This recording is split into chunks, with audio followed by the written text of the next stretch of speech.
Hello guys, welcome back to my another vlog. तो आजकेर व्लॉगटा एखान थेके स्टार्ट करछि। तो देखो आमार मुख चोखेर अवस्था एत बाजे हये रयेछे गरमे, माने कि बोलबो 46 डिग्री गरम पड़ेछे कलकाताय। तो मुखटा तो एकदम गेछे बाजे हये।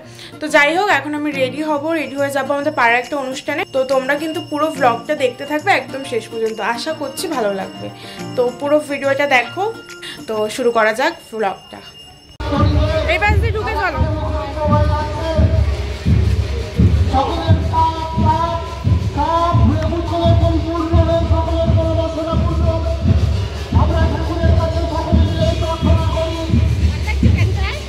তো আজকে আমরা এসেছিলাম আমাদের পাড়ার একটা অনুষ্ঠানে। তো এখানে হচ্ছিল হরিচাঁদ গুরুচাঁদ ঠাকুরের একটা বড় অনুষ্ঠান, যেটা কিনা প্রত্যেক বছরই হয়। আর এখানে দেখো এই জায়গাটা দেখতে পাচ্ছ, এখানে কিন্তু একটা দল ঢুকছে। এই জায়গাটা এতটা ফাঁকা দেখতে পাচ্ছ, একটু পরে কিন্তু এই জায়গায় দাঁড়ানোরই জায়গা থাকবে না। তো দেখো এখানে যে প্রথম দল, যেই দলটা এই অনুষ্ঠানটা পরিচালনা করে, তাদেরটাই ফার্স্টে ঢোকে। আর এখানে কিন্তু আমরা প্রত্যেক বছরই আসি। তো প্রত্যেক বছর কিন্তু ঠাকুরনগর যাওয়া হয়ে ওঠে না ঠিকই, কিন্তু এই জায়গায় কিন্তু আসতে আমরা একদমই মিস করি না, যেহেতু বাড়ির কাছে আর এগুলো দেখতে বেশ ভালো লাগে, তাই জন্য কিন্তু আমি প্রত্যেক বছরই আসি। আর বাবা যেহেতু এখানকার মেম্বার, তো আমার তো আসতেই হয়, আমি অনেক ছোটোবেলা দিয়ে আসি। আর আগে যখন আমি স্কুলে আসতাম, এই যে বিল্ডিংটা দেখতে পাচ্ছ, এটা কিন্তু আমাদের স্কুল। তো আগে আমি যখন স্কুলে আসতাম, বাবা কিন্তু প্রত্যেক দিনই আমাকে এখান থেকে প্রসাদ দিত, অনেক কিছু দিত, আবার বাড়ির জন্যও বাজার করে পাঠিয়ে দিত। তো আমি নিয়ে যেতাম। দেখতেই পেয়েছো যে ফার্স্টে একটা দল ঢুকেছে। তো এরপরে কিন্তু এরকম করে আরও অনেকগুলো দল ঢুকবে, বলতে পারো 20-30টার উপর দল এখানে ঢোকে। আর এই মাঠে কিন্তু একদমই দাঁড়ানোর জায়গা থাকে না। তো দেখো আমরা বাইরে চলে এসেছি, আবার যে বাইরে একটা দল ঢুকবে সেটা দেখবো বলে। আর আমার মাকে দেখো ক্যামেরা দেখে একটু ওভার এক্সাইটেড হয়ে যায়, তো হাসছিল। তো আমি মাকে সেটাই বলছি, হাসছো কেন? তো এরপরে দেখো আমার বাবার দল ঢুকবে, তো আমি সেটা দেখবো বলে দাঁড়িয়ে রয়েছি। তো চলো আর টাইমটা নষ্ট না করে দেখা যাক দলটা কিভাবে ঢুকছে। চলো।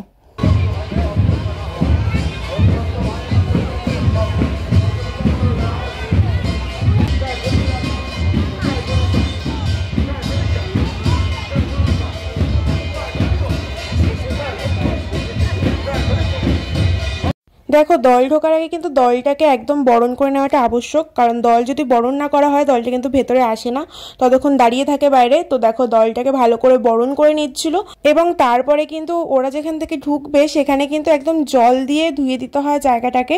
আর যখন দলটা ঢুকবে তখন কিন্তু একটা শাড়ি বিছিয়ে দিতে হয়, সেটার উপর দিয়ে ওরা হেঁটে হেঁটে আসে।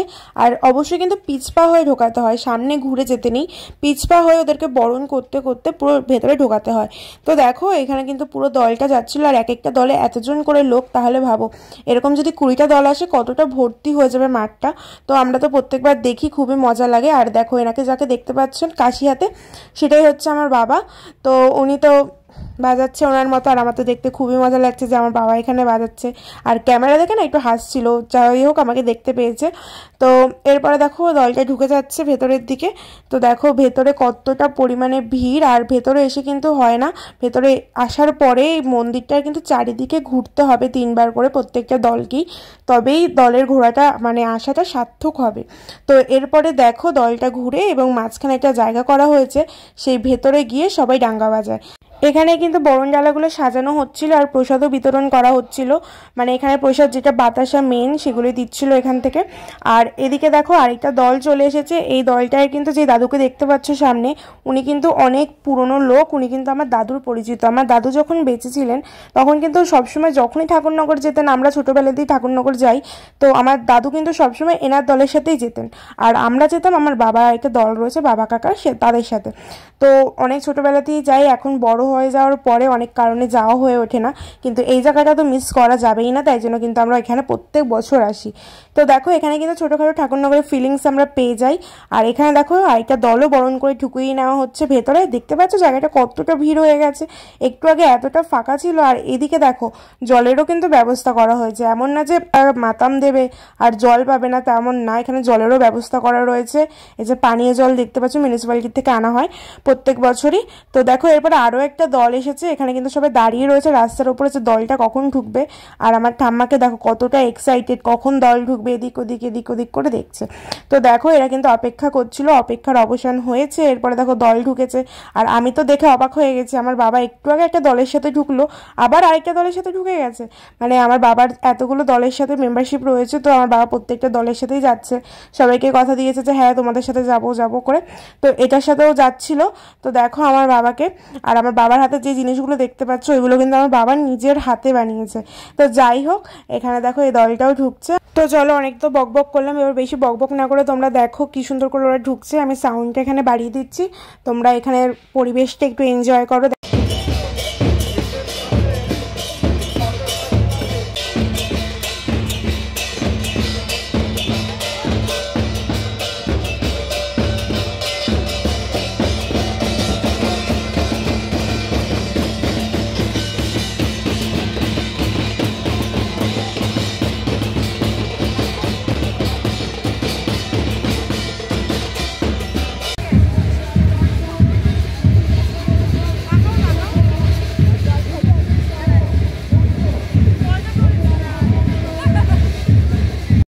এরপরে না অনেকগুলো দল ঢোকা দেখছিলাম, তো দেখতে দেখতে পাটা তো ব্যথা হয়ে গেছে অনেক। তো কিছুক্ষণ বসেছিলাম মাঠের মধ্যে, আর এদিকে দেখো মাঠের মধ্যে কত কি পাওয়া যাচ্ছে, জিলিপি থেকে শুরু করে সব কিছু। তো দেখো এখানে কিন্তু আরেকটা দল ঢোকানো হচ্ছে। তো দেখো কত সুন্দর লাগে না দেখতে এগুলো দাঁড়িয়ে দাঁড়িয়ে। তো আমরা দেখছিলাম, আর এখানে কিন্তু আমরা অনেকক্ষণ ছিলাম, রাত্রি হয়ে গেছিলো কিন্তু অনেকক্ষণই ছিলাম যেহেতু বাড়ির কাছে। আর দেখো এখানে আমি একটা বাতাসা পেয়েছি। তো তারপরে দেখো এখানে আমার ভাই এসেছিল, এটা হচ্ছে আমার কাকার ছেলে। তো দেখো এখানে এসে কি মজা পেয়েছে, চারিদিকে তো আওয়াজ না, দেখে তো খুবই মজা পেয়েছে। আর ক্যামেরা জ্বালিয়েছি, আর ও তো তাকাবেই সবসময়।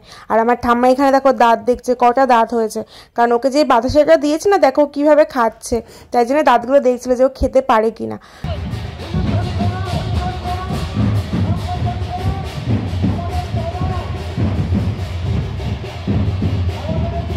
এরপরে এই জায়গাটাকে দেখো, এই জায়গাটা দেখে চেনা যায়, এটা যে সেই জায়গাটা আসার সময় যে জায়গাটা এতটা ফাঁকা ছিল, আর এখন দেখো কত পরিমাণে ভিড় হয়ে গেছে।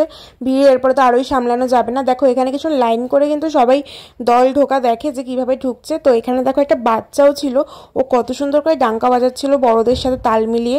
তো এগুলো কিন্তু দেখলেই অবাক লাগে যে এই বয়সে এরা কত সুন্দর জানে এগুলো। তো দেখো এরপরে ছিল আরেকটা মহিলাদের দল। এই দলে তোমরা দেখতে পারবে যে সবই কিন্তু মহিলা। এখানে কিন্তু কোনো পুরুষ নেই, পুরুষ একজন দুজন হয়তো ছিল, যেমন অন্যান্য দলে থাকে যে পুরুষরাই বেশি মহিলারা কম, কিন্তু এটা ছিল মহিলাদের দল, এটাকে পরিচালনা করে মহিলারাই। তো দেখো এই দলটা দেখছিলাম, কিন্তু আমাদের কিন্তু আবার টাইম হয়ে আসছিলো বাড়ি যাওয়ার, যেহেতু অনেকটা রাত হয়ে গেছিলো, বলতে পারো 10:30 বেজে গেছে এখন। তো এখন আমরা আর বেশিক্ষণ দাঁড়াবো না, এই দলটাই আমরা লাস্ট দেখবো, যে দলটা ঢুকবে, এটা ঢোকার পর আমরা চলে যাব খেতে। তো এখানে দেখো আরেকটা দল দাঁড়িয়েছিল, কারণ একটা দল না ঢুকলে কিন্তু আরেকটা দল ঢুকতে পারে না। তো এরপরে দেখো আমরা প্রসাদ খেতে যাচ্ছিলাম, যেখানে মহোৎসবের ব্যবস্থা করা হয়েছে। এটা কিন্তু মাঠের থেকে মাত্র 2 মিনিটের রাস্তা ছিল। তো দেখো আমরা হেঁটে হেঁটে চলে এসেছি যেখানে খাওয়া দাওয়া করা হচ্ছে। তো দেখো এখানে দেখো কতজন খেতে বসেছে, আর ভেতরেও দেখো অনেকেই বসেছে কিন্তু প্রসাদ খেতে। তো আমরাও বসে পড়েছি, আর প্রসাদটা এখানে প্রত্যেকবার এতটা সুন্দর বানায় না কি বলবো। তো দেখো এখানে ভাত ডাল, আর পরে দিয়েছিল আলু পটলের তরকারি, আর আমার তো খুবই ভালো লাগে এগুলো খেতে। তো আমার খাওয়া দেখেই তোমরা বুঝতে পারবে যে আমার কতটা ভালো লেগেছে, থালা পুরো পরিষ্কার। তো আমার তো খুবই ভালো লাগে। তো আজকের ব্লগটা কিন্তু এখানেই এন্ড করবো, আর বেশিক্ষণ দাঁড়াবো না মাঠে, কারণ রাত হয়ে গেছে, অনেকটা বাড়ি যেতে হবে। তো দেখো এরপর একটু মাঠে আসি, বাবার সাথে কথা বলে, মানে বাবাকে টাটা করে আমরা বাড়ির দিকে যাই। তো দেখো মাঠটায় কত ভিড়, অনেকে যারা দূর থেকে এসে তারা হয়তো আজকে এখানেই স্টে করবে। তো আমরা তো আর বেশিক্ষণ দাঁড়ালাম না। তো আজকের ভিডিওটা এই অবধি, ভালো লাগলে তোমরা অবশ্যই একটা লাইক, কমেন্ট এবং সাবস্ক্রাইব করে দিও। দেখা হবে অন্য ব্লগে, টাটা।